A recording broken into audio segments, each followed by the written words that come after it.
హరిహరుని సంగమ వలన జన్మించిన విశేష జన్మని లోక కంటికి అయిన ఆ మహిషిని పరిమార్చుటకి నీవు ఉద్భవించినావు.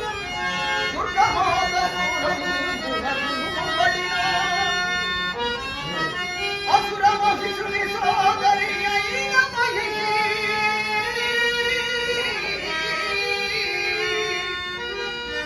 లోకమంతటి మిగుల కల్లోల పరచే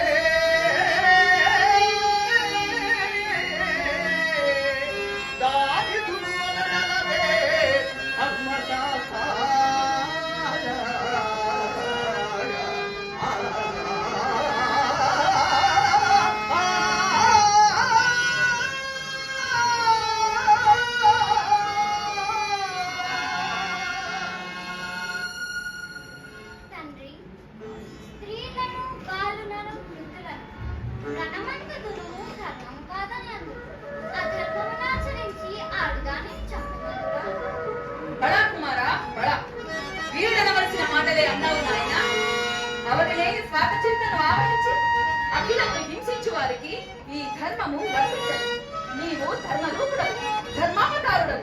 ధర్మశాస్త్రం మహిషిని చంపుట ధర్మమేనని భావించు. హరిహరుని